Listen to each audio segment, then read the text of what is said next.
at Daytona, and we're doing another one of our unusual and unordinary videos. And again, this one's presented by Malco Cleaning Products. So, hey, I've got Mike here. Let's just make sure I say it right. Action Raceworks, right? Correct. That's right. Okay, so Mike, you guys do have something unusual and ordinary. This isn't a Miata. This isn't a BMW. Tell me about this car.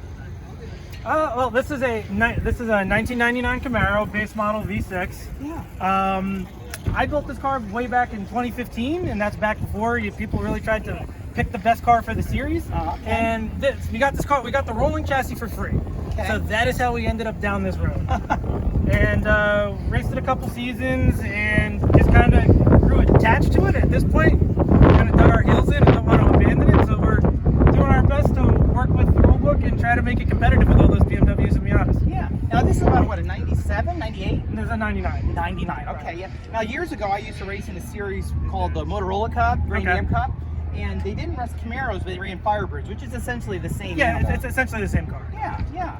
So what have you done unusual with this car? Have you done anything with the motor, like as far as like changed and swapped it? No, it's still the stock GM 3800 Series 2. Okay. There's not a whole lot of aftermarket support for them because everyone that has a Camaro always just gets the V8. Right. So, like, wanted long tube headers. You can't really buy them off the shelf. We had to fabricate our own. Wow.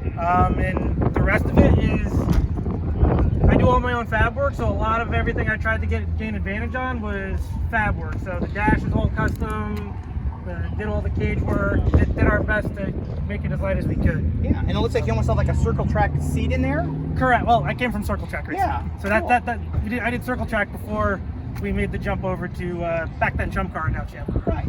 You know, I love the fact that you design your own headers because that's really what ChampCar is about, which is, you know, if you can't get it off the shelf, design it yourself, right? Well, back in 2015, it was a lot more like that.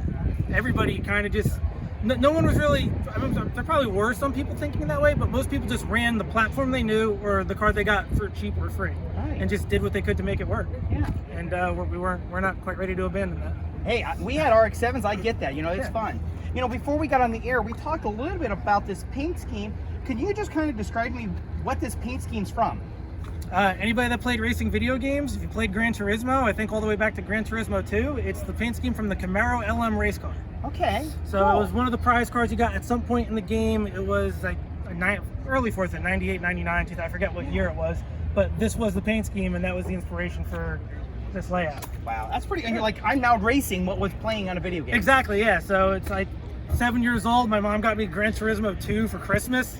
And then fast forward all those years later, and I'm racing a car at Daytona with that paint scheme on it. Yeah. So Well, if you have this cool of a paint scheme, what Malco Products wants to do for you is give you a tub of some cool cleaning products or some really nice cleaning and polishing products in there. So again, thank you for coming out here. And hey, unusual and unordinary. We love it. Thanks, appreciate it. All right, Mike.